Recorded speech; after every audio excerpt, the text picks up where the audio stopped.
Well, I'm sitting here with Shane Farmer, the director of the Russell Theater, and we're going to share a little bit about what makes this place so special. Shane, I know right now I'm sitting here in your office, and we're in the old projection room. Yeah, this was the old projection room. It was a tight space back then. Balcony wasn't as big as it is now either. I think it's like 2 or 3 rows of balcony seats is all it was, and now we've got 41 seats in our balcony, so we extended that out. So, a lot of new stuff, a lot of old stuff as well. We kept the brick wall. We didn't cover it back up or anything.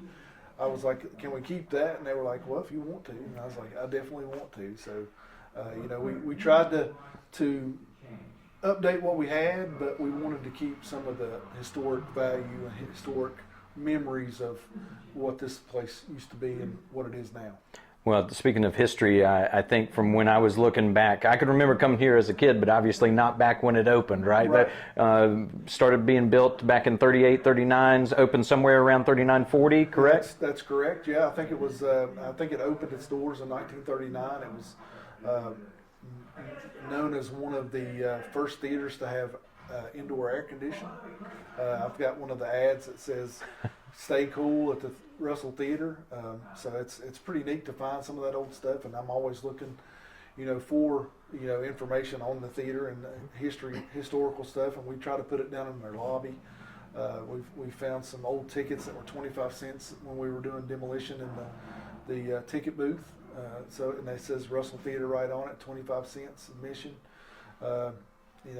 Somebody gave me a program from, I think it's 1939 of when they showed Gone with the Wind. It's a program. It's a 4-page program. I wouldn't know what something like that would cost back in the day, but it's all Russell Theater and it's on display down in our lobby as well. So we love to get that historical stuff so that we can show folks where this thing came from and what it is today. Now, with this theater, it opened, closed back in the 60s, opened back up. Like I said, I could remember coming when I was younger, when it was open for a stint in the 90s with that, and then closed again. I thought it was closed for good. Right. But what was it that prompted that, hey, the town needs to step in, we need to take over this property and invest a lot of money into getting it back up and running? Right. It was right in the middle of our downtown revitalization, which started, I think, 2017, 2018. And, the town of Lebanon's not known to have an attraction. You know what I mean? It's not being a destination place. It's not being, known for, having that center location or something that would bring people to town or even community, if you think about it. This was, like I say, it was during the middle of that downtown revitalization, and this property sat there empty. It was part of the slum and blight that we were trying to remove and trying to clean up and make, look better for our downtown area. And, we just approached, the owner at the time was John Bowerbank, and we approached him and asked him what he planned to do with it, and didn't really have a lot of plans. He was using it basically for storage, and so the town approached him about purchasing it, and then we approached the Hansons about purchasing the lot beside it. Mm-hmm. And the rest is, sort of grant dollars and grant applications to purchase this building and the property beside it. And when we were going through our downtown revitalization, we needed to find a hub that would bring people to our community, mm-hmm. and bring even our community out to our community. And so the whole time the theater has been that hub. We wanted it to be that hub that would attract not only our community, but folks from outside our community and in the region to come to the town of Lebanon. And slowly but surely we're starting to do that, I feel like. And we're in our second full year of planning things here at the theater and having live shows, having a little bit of everything. I feel like I can pride myself and put a feather in my cap as we've brought in a little bit of everything, and it's the Russell Theater where community and performing arts meet. And I can really say really tried to do that. We do anything from comedy to stage shows to live concerts, you know, a little bit of everything, movies, of course. And so, you know, we've been trying to, you know, I've been trying to schedule and mix it up. You know, this is my second full year of programming, and this might be the best year yet of programming. Well, I know that we've come and attended everything from ballet performances to coming to watch movies with my little girls, and it's everything in between. Right. With you, when you say performing arts, it literally is that there's a little mix of everything. There's music acts. You've had different concerts that have come through. Just an amazing array with that. I know even Justin Stagner, that a lot of people that watch online, that follow on social media, that you don't realize that, hey, there's big acts that come through here, and you may not know it, you may miss it, and that those acts don't come back through often. It's a rotation that they want to come back to a market. Well, and two, we try not to make it stale, so we try not to bring the same people back each year. You know, the council said that too. Let's mix it up. Let's keep it fresh. And that's really what I've tried to do. I've had people reach back out, can we come back? And I'm like, well, let's give it a break and we'll rotate back to you. But you know, let's let some other folks come in. We want to keep it fresh and you know, up to date. And you know, I feel like I've done that. And you know, we want to continue to do that. And movies, we've not reshown another movie that, you know, we've picked in the past. You know, and you know, sometimes that gets hard.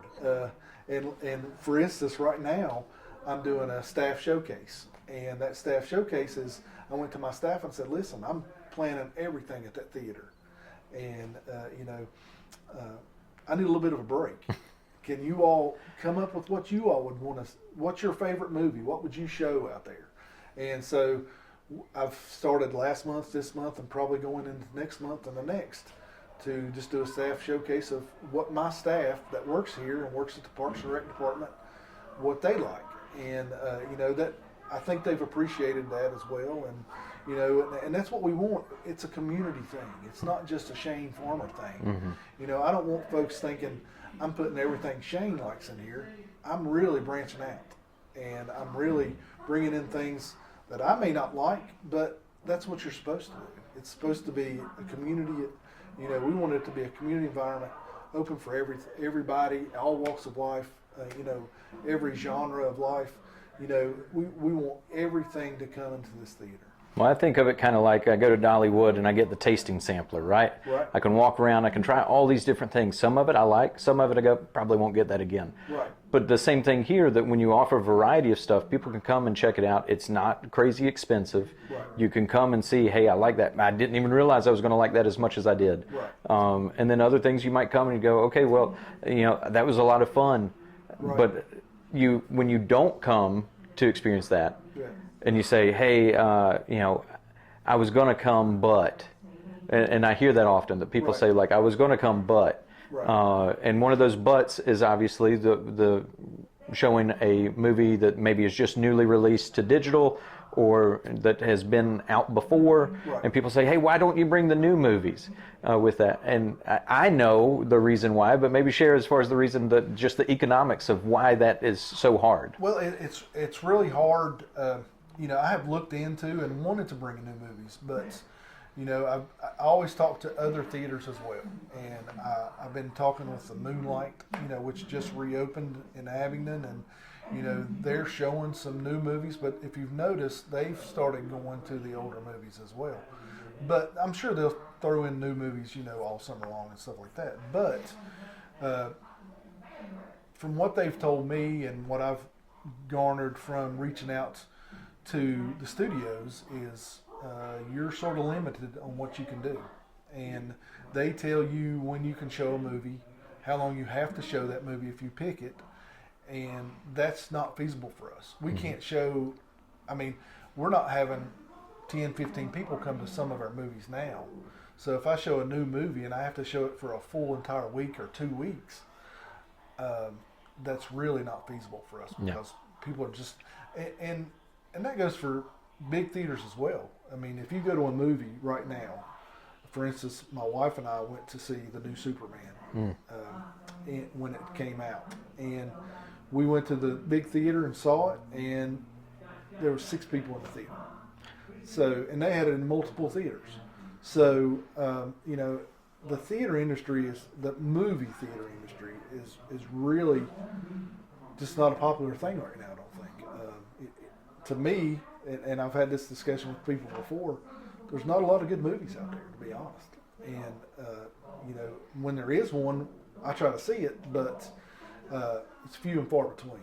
And I feel like, heck, I'm showing these older movies that are better than what's out right now. And our theater, I mean, I'm showing a show right now. We're in here right now, and we've got the middle school here seeing Bad Guys 2. And to hear it in our theater with the concert sound, surround sound, we've got as good a sound as any big theater in the region. Absolutely. I know that there's tremendous investment in the technology between the projection setup as far as how you're seeing the movie. Correct. That not the old school style projection, but actually the digital, as well as with the sound that was put in with Front Row. Right. That there's a whole lot that was invested in the technology, so that it's not the rinky-dink, hey, we'll throw up some speakers, and this isn't really designed for this. Yeah, and a lot of our movies are so loud we have to turn them down because they literally rattle the walls. And you know, it's in some movies we want to play loud. You know, that's just the type they are, and we want folks to come. And once we get folks to come and see a film, they come back.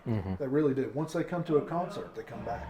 We have a lot of regulars now. We have a lot of regulars from out of town that come back to every show we have.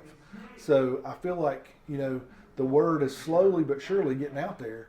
You know, we've got quality entertainment at the Russell Theater. Absolutely. And, you know, and that's really what we're striving for, what I strive for. You know, I work really hard, and I'm almost finished with the whole entire season schedule. And we'll have rack cards and all that out pretty soon. And you'll find out it's a huge mix of everything.